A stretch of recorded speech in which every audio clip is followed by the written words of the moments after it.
Wednesday, April 22nd, and I'm going to show you a couple different types of problems. I'm going to start off with the intermediate value theorem problems.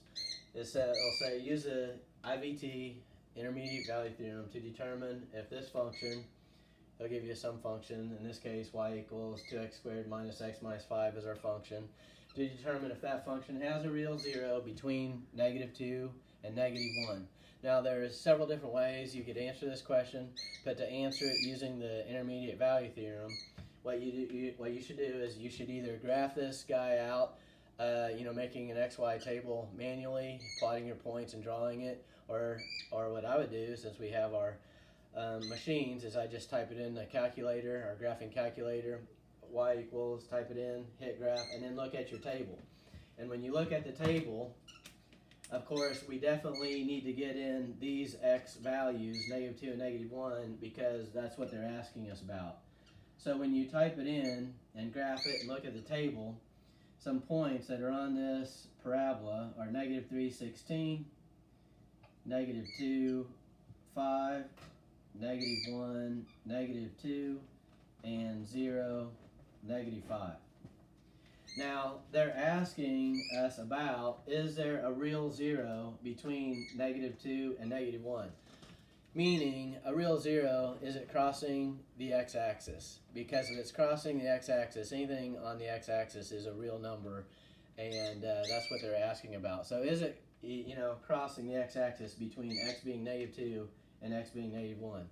Well, what the intermediate value theorem essentially states is that if your y coordinates alternate from positive to a negative, or from a negative value to a positive value, well, then it would have to be crossing the x-axis, and thus there would be a real zero between those x values.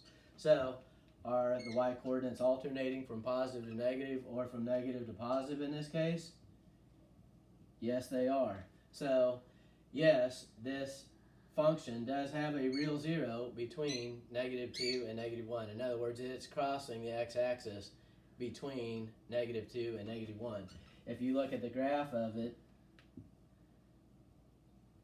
this guy is looking something like this.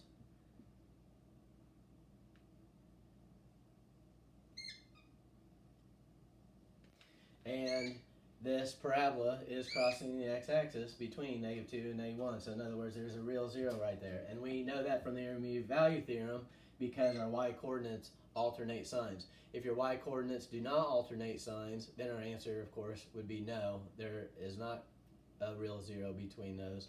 In other words, it's not crossing the x-axis between those values. So let me give you one more problem like that.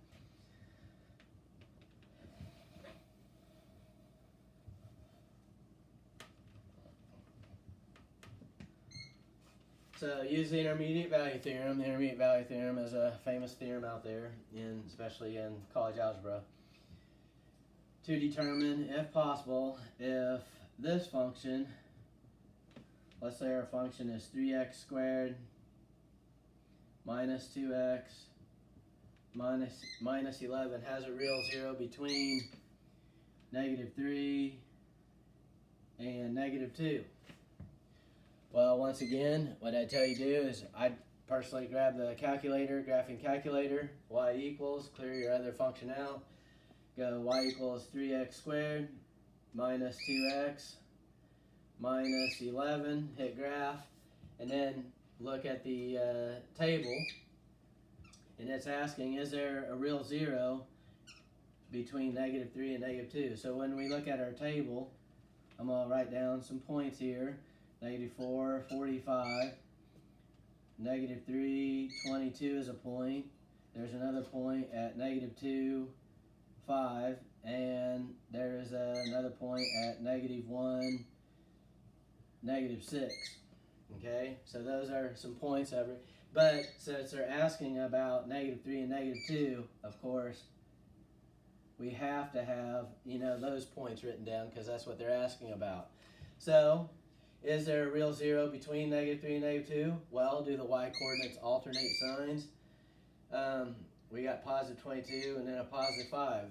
They are not alternating signs, so our answer in this case would be no, there is not a real 0 between -3 and -2 because the y-coordinates are not alternating signs, which means it's not crossing, the x-axis.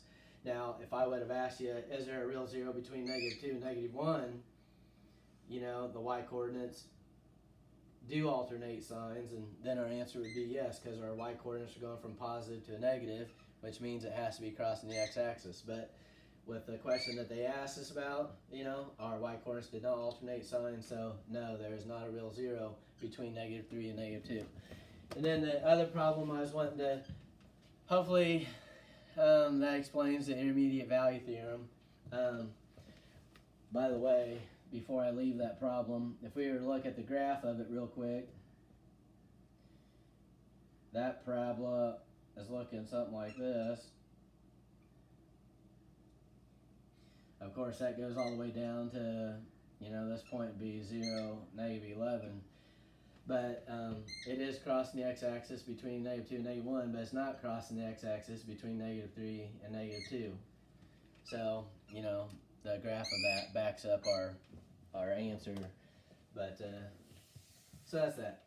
And then the other one that I was wanting to do before, and this is really about the last problem I have to finish up this chapter. Where did that thing go? All right. So it just says, sketch the polynomial function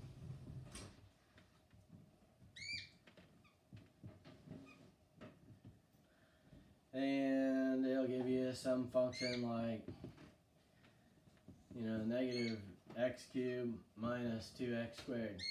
Sketch a graph of it. Well, once again, you can do it manually. Make an xy table.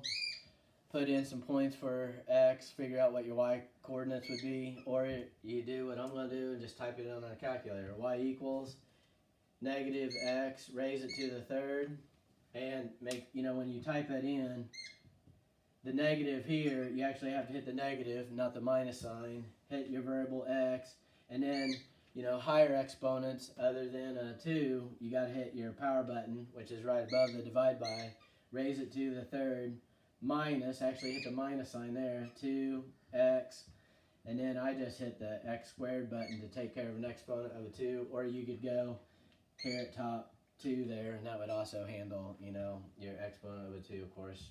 I've shared that with you before, but in case you forgot, I'm trying to remind you. So it wants you to sketch it, so in other words, draw it up, and so it goes something like this.